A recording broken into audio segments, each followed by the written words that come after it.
Hi folks, hope you're well. So the last video, yes. Well, I did consider redoing that video. Well, I did redo it. By redoing it, I don't mean I listened to the video and then decided what to cut out. And there was a subject, and so I thought, okay, let's try and do the subject again, see if it comes out better. And it came out shorter, but I realised, no, the last video was right. It's ugly. The subject matter is ugly. That is true. But it's true. And the point of it is, I've never been in a church. I've never been around believers who would be willing to discuss any of that. Chris Blackaby, for example, he talks about the hundredfold, but he doesn't talk about the cut-off. He doesn't talk about the people that don't bear fruit. He doesn't talk about the tares that were sown in amongst the wheat. He doesn't say what's happened to them. He doesn't say, oh, well, what if the church is being led by them? He won't go near any of that. And I don't think that's God telling him not to go near it.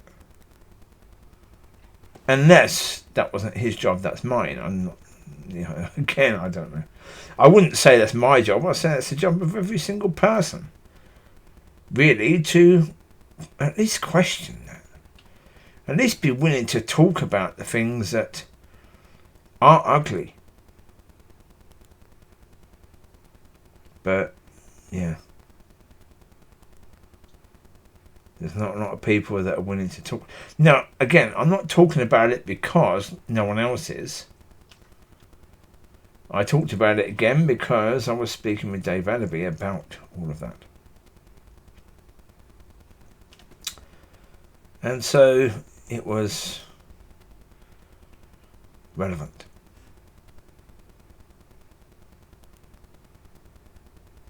And yeah.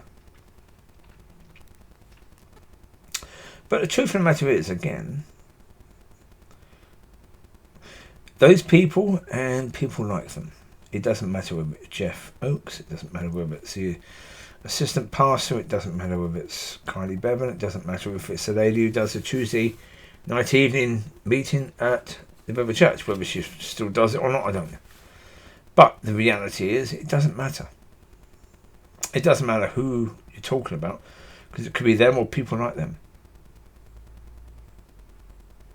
They're not necessarily bad people. They're just people that have made incredibly bad decisions. That have chosen an incredibly bad path.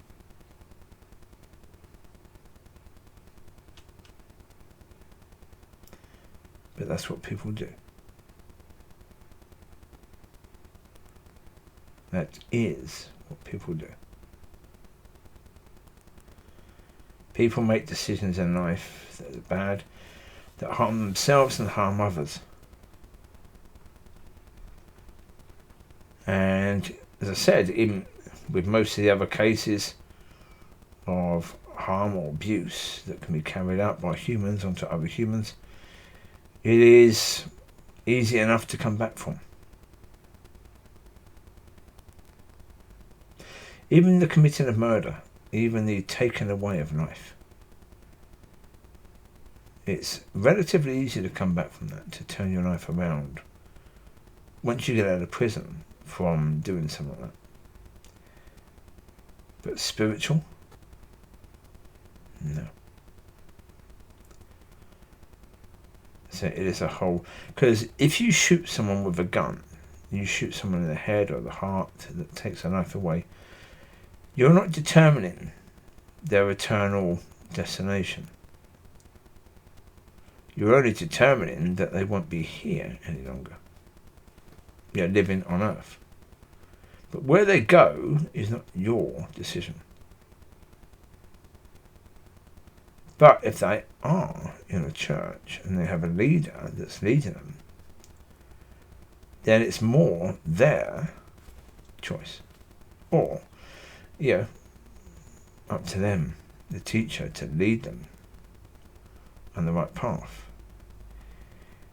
If they've been leading them on the wrong path, then what is worse? What is worse? Yeah. But as the last one said, you are forgiven. That is the point for every person. The big point is, can you forgive yourself? Because that's the point. And that's what the last one did not say. It said it, but it didn't say it as clearly as that, as obvious as that.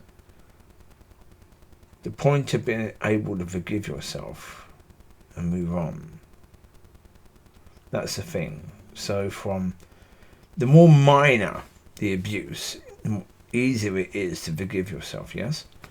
Okay. Say spiritual, eternal abuse. There's nothing bigger than that. And so therefore, there's nothing more difficult than that to forgive yourself. If you come into understanding that that's where you are. And that's why I say, that's why for those people, it's nigh on impossible for them to,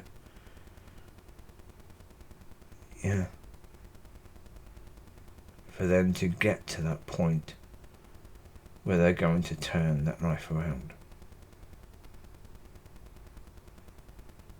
The reality is yes, it is more likely if you come into a full understanding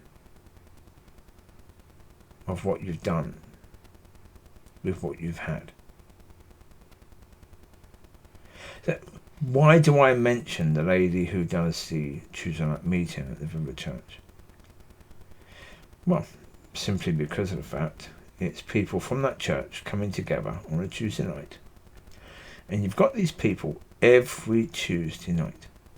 So therefore, what you've got is you've got this ministry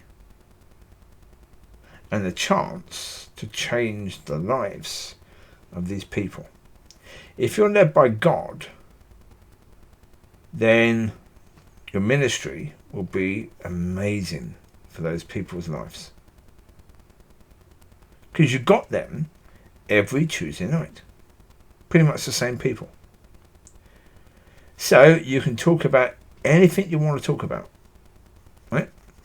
You can talk about difficult things. You can talk about, what's the reason to pray? How should you pray? Etc, etc, etc. You can talk about anything.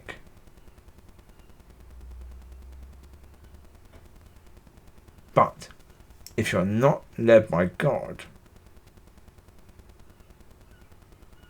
then the chance you had is completely wasted. And what you were doing is maybe leading people on the wrong path rather than the right path. Because basically, if you've got people every Tuesday night, there's not a lot of difference to having people every Sunday morning. Not a lot of difference at all. You've got a platform, you've got a position that you can use to do something incredible. That lady never, ever took that platform in that way. She didn't have the desire to. It wasn't the case she didn't have the ability. Maybe she did, maybe she didn't. As I say, the ability, well, you can't say definitely no, because there was no offer to actually see that, because she didn't even try.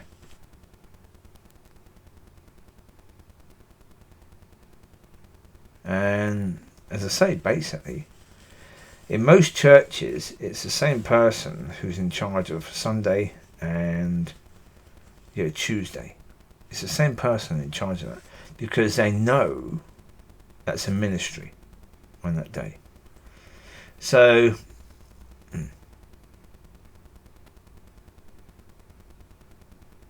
I know completely that God did not tell her that she should be the one in charge of that. No. Well, you know that because whenever I've seen her, she's looked at me as if I'm the devil.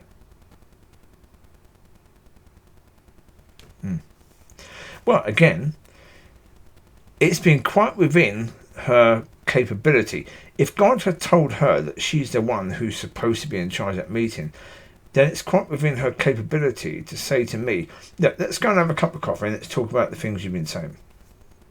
Right? And go over them.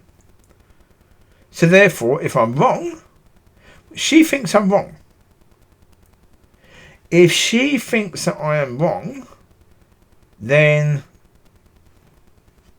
out of love, shouldn't she be telling me?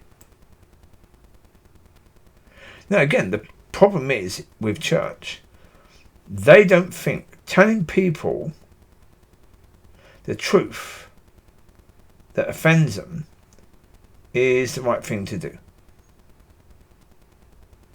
They don't think that's the right thing to do. If it can offend them, then that's wrong. You can't tell them the truth. Well, again, that's not from God.